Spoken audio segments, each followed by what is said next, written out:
Scrooge era de puño apretado, un viejo pecador exprimidor, escurridizo, codicioso, raedor y avaricioso. Duro y encerrado en sí mismo, que tenía un negocio junto con su difunto amigo Marley, quien hace 7 navidades, porque era Navidad, había muerto. Nadie en las calles le hablaba, pues sabían bien la respuesta venidera. La mañana anterior a la víspera de Navidad, Fred, el sobrino de Scrooge, lo visita en su despacho para desearle felices Navidades e invitarlo a cenar a casa. Scrooge rechaza rotundamente la invitación. Es grosero y huraño y juzga a su sobrino por no tener mucho dinero. Fred, a pesar de la negativa de su tío, se retira amablemente y sin enojo alguno. Poco después, un par de caballeros le pidieron a Scrooge que hiciera un donativo caritativo para la gente pobre. No obstante, y como era de esperar, Scrooge se negó a ayudarlos y cuestionó la utilidad de los asilos y las cárceles para la gente necesitada. Bob, empleado de Scrooge, quien ganaba tan solo 15 chelines, estaba transcribiendo cartas en su cuchitril y pasaba un frío intenso, pues Scrooge ahorraba hasta para carbón. Este esperaba que fuera la hora de salida para regresar a casa con su familia y festejar la Navidad. Scrooge le advirtió que al día siguiente, pese a ser Navidad, tendría que ir a trabajar desde muy temprano sin falta, pues de lo contrario perdería su trabajo. Cuando Scrooge regresó a su casa, sintió que el ambiente estaba especialmente extraño y misterioso. Pero ignorando dicha percepción, se colocó su camisón y gorro de dormir. Cuando éste estaba sentado en un sillón, se oyeron estruendos y campanas en la casa, y el espectro de su difunto socio, Marley, apareció ante él cargando cadenas que representaban su penitencia por haber sido mezquino y avaricioso en vida. En principio, Scrooge no quiere creer lo que ven sus ojos, pero los estruendos y gritos de Marley lo someten a escuchar. Marley hizo su aparición para advertirle a Scrooge que debido a su comportamiento, él estaba destinado a viajar sin descanso y que aquello también le ocurriría a él de no cambiar su actitud. Por ello, le daban la oportunidad de reivindicarse y 3 espectros se encargarían de visitarlo en las noches consecuentes a la 1 de la madrugada. Cuando el espectro de Marley salió por la ventana, Scrooge se disponía a dormir. A las 4 de la madrugada, Scrooge se despertó, y a partir de entonces el reloj comenzó a avanzar con rapidez, dando las campanadas y haciendo pasar un día entero en cuestión de minutos. Al dar la 1, apareció ante él el primero de los 3 espectros. Era una extraña figura, como un anciano del tamaño de un niño. Su cabello, que colgaba por su espalda y su nuca, era blanco, quizá por la edad, y no obstante, la cara no tenía la menor arruga y el más tierno vello aparecía sobre su piel. Los brazos eran muy largos y musculosos, las manos, las piernas y pies igual, como si su presión fuese de una fuerza inusual. Vestía una túnica del blanco más puro y alrededor de su cintura llevaba un lustroso cinturón, cuyo brillo era hermoso. Sostenía una rama de fresco y verde acebo en la mano, y en contradicción con el emblema invernal, su vestido iba adornado con flores veraniegas. Desde la coronilla de su cabeza irradiaba un chorro de luz clara y brillante y usaba un gran apagaluces como gorra, que ahora sostenía debajo del brazo. Este espíritu se presenta como el espectro de las Navidades pasadas, quien lleva a Scrooge a su pueblo de infancia. Ambos entran a una casa antigua donde observan a Scrooge de niño leyendo un libro e imaginándose historias. El viejo Scrooge siente enorme gusto y nostalgia al recordar aquellos momentos cuando viajaba con la imaginación.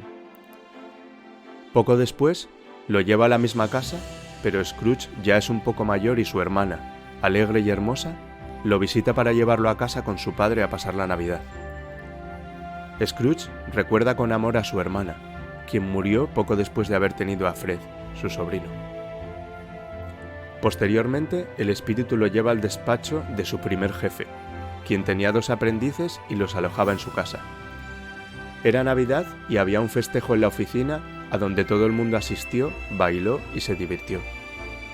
Scrooge sintió en aquel momento la necesidad de hablar con su empleado Cratchit. Después, el espíritu lo lleva a verse más grande, codicioso y con ojos de lucro, discutiendo con su novia, a quien le reprocha haber cambiado porque se ha dejado atrapar por la avaricia. Ella le advierte que le dejará, pues el ídolo de oro la ha desplazado. Ante esto, Scrooge le suplica al espíritu no ver más, pero este le toma por los brazos y lo lleva a casa de Belle, su antigua novia, en compañía de sus hijos y su marido. Este último le comenta a Belle que ha visto a Scrooge completamente solo y que su socio Marley está a punto de morir. Scrooge le suplica al espectro no ver más, que pare la tortura, y al regresar a casa cae en un profundo sueño. Esta vez, Scrooge no quería que este fantasma lo tomara desprevenido, así que abrió las cortinas de su cama y lo esperó despierto.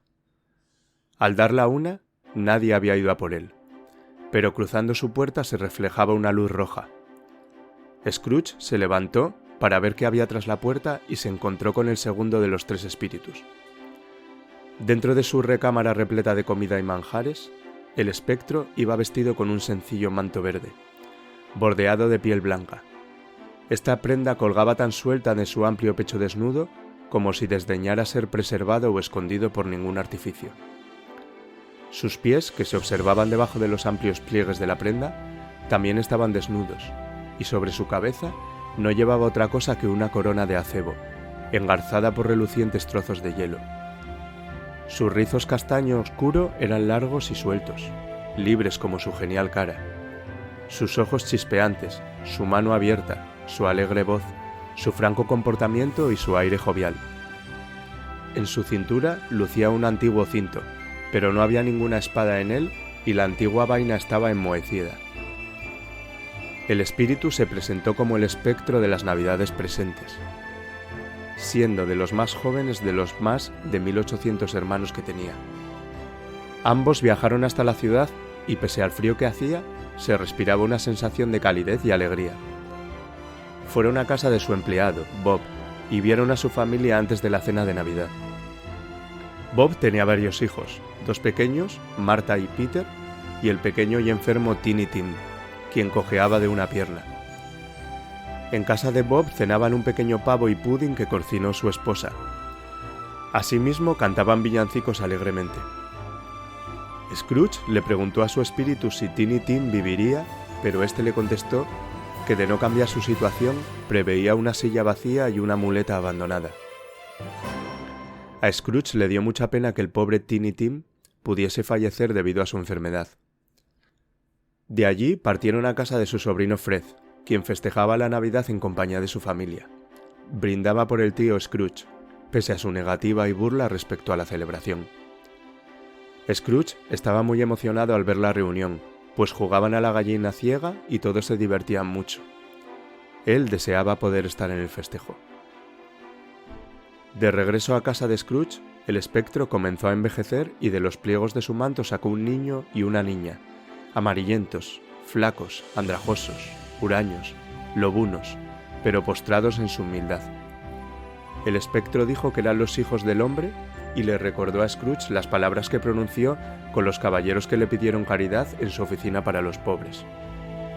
En punto a las 12, el espíritu desapareció y Scrooge divisó un fantasma solemne, con sábana y caperuza, que venía, cual una niebla, por el suelo en su dirección. El fantasma se acercaba lenta y gravemente en silencio. Parecía desparramar pesadumbre y misterio. Iba arropado con una prenda negra, que le escondía la cabeza, la cara, su forma, y no dejaba nada visible de él excepto una mano extendida.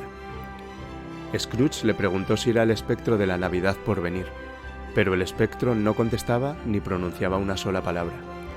Únicamente señalaba con su mano la dirección. Scrooge le seguía en la sombra de su manto. Primero fueron a la ciudad y escucharon a varios hombres de negocios, que Scrooge conocía, hablar de la muerte de alguien. Después visitaron la casa de un señor que le compraba a unas mujeres las cortinas de cama y ropas del difunto, cual aves de rapiña. El siguiente lugar que visitaron fue la casa de una pareja que discutían sus deudas, dado que la persona a la que le debían había muerto. Sin embargo, cualquier cosa era mejor que seguirle debiendo al difunto. Posteriormente fueron a casa de Bob y se percibía la ausencia de Tiny Tim y la profunda tristeza que ésta provocaba en sus familiares. Asimismo, Bob hablaba que había visto a Fred, el sobrino de Scrooge, quien fue muy amable con él e incluso le ofreció trabajo a su hijo Peter. Finalmente fueron al cementerio y el espectro señalaba una lápida en particular, en la cual estaba inscrito el nombre de Scrooge. Por tanto, este le suplicó que le permitiera reivindicarse y que de ahora en adelante honraría todas las Navidades. Pese a sus súplicas, el espectro lo rechazaba y en un último sollozo de Scrooge, el espectro se convirtió en la columna de su cama, permitiéndole sentirse liberado e infinitamente feliz por esta segunda oportunidad. A partir de ese momento, Scrooge juró tener siempre presentes a los tres espíritus de la Navidad y decidió iniciar un cambio drástico en su vida. Al salir a la calle, comprendió que aquel día era la víspera de Navidad, así que le encargó a un muchacho comprar el pavo más grande de la tienda para enviarlo en el anonimato a casa de Bob. Inmediatamente después, se encontró con el señor que le había pedido caridad para los pobres y Scrooge le ofreció una suma muy considerable. No se dilató para ir a casa de su sobrino y pasar la Navidad en compañía de su familia, tal y como lo habría visto con el segundo espectro. A la mañana siguiente, Scrooge esperaba a Bob en la oficina, quien llegó un poco tarde. Scrooge le regañó por su tardanza, pero era parte de una farsa para notificarle que le aumentaría el sueldo y que le ayudaría a sobrellevar los problemas de Tiny Tim. Scrooge cambió radicalmente, se volvió bueno y generoso. Tiny Tim, quien no murió, tuvo a Scrooge como un segundo padre. A veces la gente se reía del cambio de Scrooge, pero él era feliz.